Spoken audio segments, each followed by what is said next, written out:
Hi guys, I'm Ramin Djawadi, composer of Game of Thrones and Westworld. Thanks for your continued support, and I can't wait for you to see what's in store for Season 7. We're gearing up for a huge concert tour where I will be conducting and performing with an orchestra and choir and soloist, bringing the music to life. I'm excited to answer some questions about the tour and the music, so please write your comments below, and I'll try to answer as many as I can.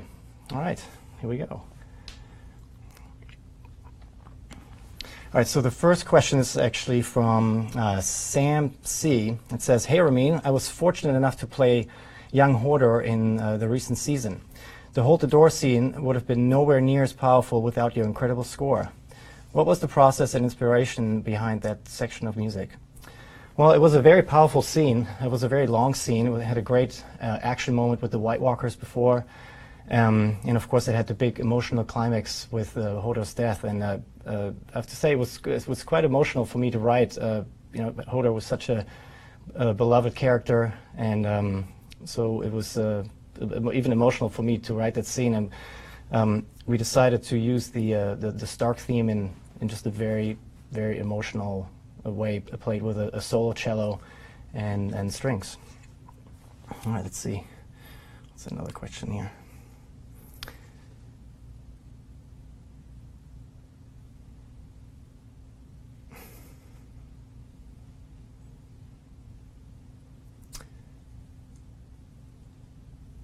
Oh, this one is, what's the most challenging aspect of creating music for Game of Thrones?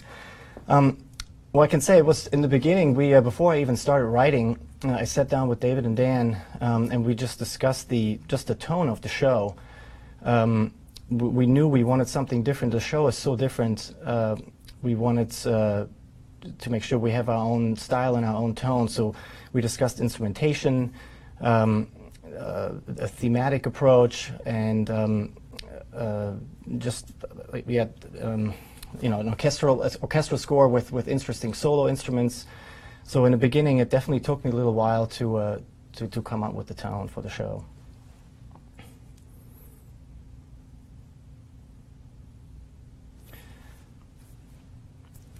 Oh, Stephanie's asking, what's your favorite composition for the show? That's always a tough one. I mean, I always whatever I write last for the show, I guess that's kind of what sticks to my head still. So, last season there were some great scenes. Obviously, Light of the Seven comes to my mind first. That it was the first time we used the piano. It was a really fun scene to write. Let's see, what else do we have? Oh, here, Kim is asking, "Hi Ramin, you're an amazing musician. I was just wondering, what is your favorite instrument to play?" Well, I love the cello, which you can clearly tell from the score in Game of Thrones. However, I don't play it very well, so I can play it a tiny bit. But my main instrument is actually the guitar. That's what I sort of play the best, and piano. But I also collect any kind of stringed instruments and ethnic instruments. So anything that has strings on it, I figure out and can play in one way or another.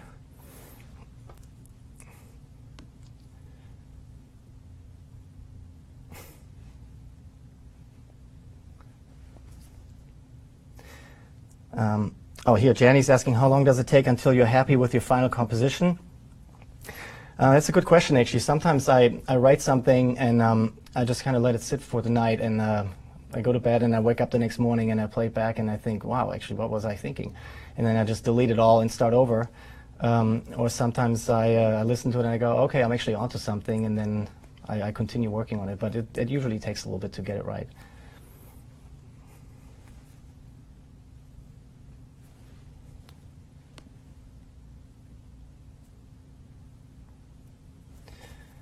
Here, Vadim is asking, what's the creative process like for every song? Anything different between seasons? Well, what I do is, it's called a spotting session. I sit down with David and Dan, and we watch the show. We watch each episode, and we discuss every scene in detail. And then I go and write it, and I play the music to the guys again, and then we tweak it and discuss what we can change or what works or what doesn't work. And then I tweak it again, and yeah, that's our process.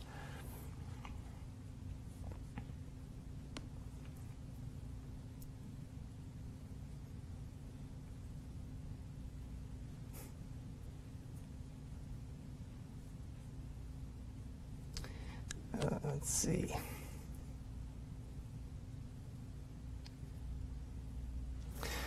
Daniel's asking, do you have the filmed scenes as a reference when you compose the score, or do you start composing before the score, before the scenes are shot? Usually I have footage to write to. Sometimes I write music based on the script and I write it before I have anything to look at, but most of the time I write with what I have on the screen in front of me.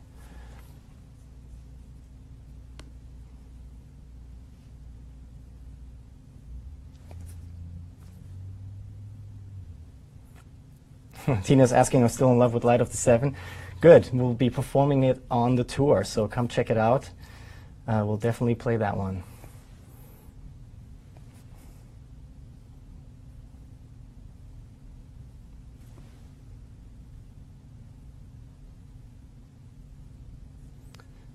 Let's see.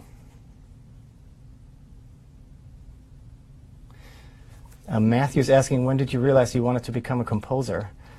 That was actually very early on. I was a teenager, and I saw the movie The Magnificent Seven, and there was something about that score by Elmer Bernstein that triggered for me to wanting to write film music. The themes just stuck in my head, and I realized that I like instrumental music and orchestral music, and there was something about writing music that supports the drama of a movie. So as a teenager, I started just studying scores and music and practicing my instruments and really set out to become a composer.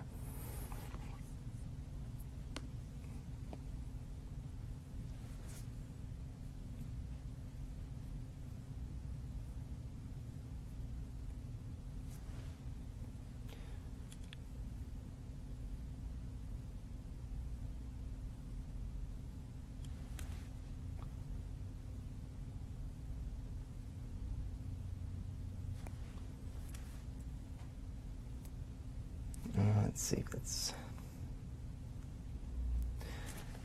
Joe's asking, do you find there's a difference between composing for film and TV? Not really. I approach every project the same. Before I start writing, I always try to come up with a concept and instruments and what I want to do, and discuss with my producers how to approach it. And so it's pretty much the same.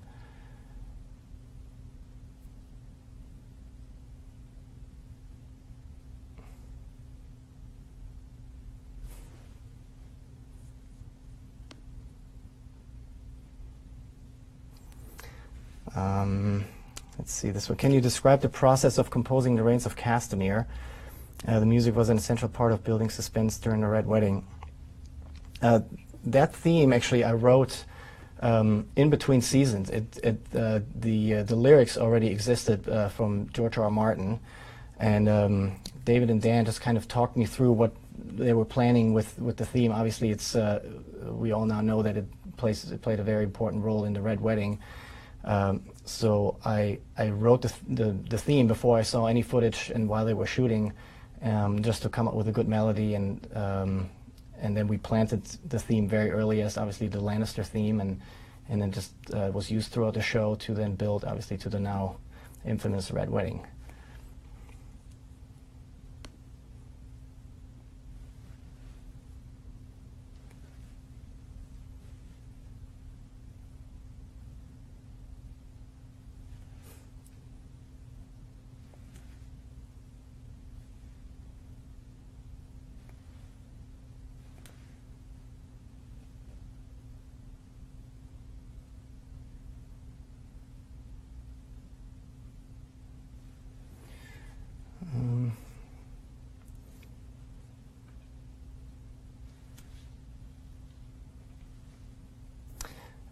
This one is, this person is saying that she likes it when the themes are mixed together in the score. Will there be any more of that? Well, I can't answer that right now because I'm really not sure what's coming next. I'm very excited about season 7, and I can't wait to see where that's taking us story-wise and also with the score. So I'm very excited about getting back into season 7 with the music.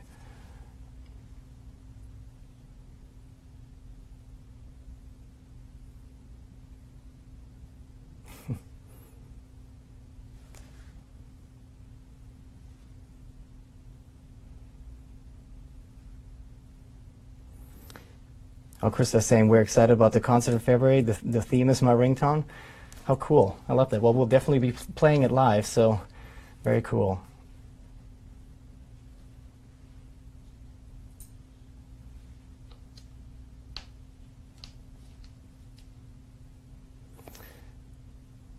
This person is saying, which was the most difficult theme to compose for Game of Thrones? Well, I mean, I guess it was all equally difficult. I mean, it's always hard to come up with themes in the beginning when you start a project. And with Game of Thrones, obviously, there's so many different characters and plots, so we worked really hard to distinguish the different themes, to again have different tonalities for different characters. It's definitely challenging, but also a lot of fun to create the score.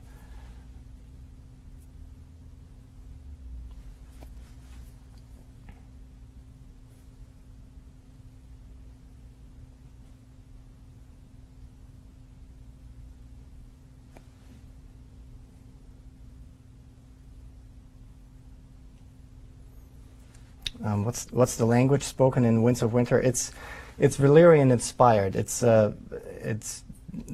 just derived from it. It's not really exactly part of the language. It's more of it's part of the musical language, I would say. All right, so thanks for all your questions. I can't wait to see you guys on tour. You can get the tickets at Ticketmaster. And now I'm actually excited to show you a new Light of the Seven video to give you a little sneak peek of what you can expect from the tour. So you can check it out now and see you on the road. Thanks.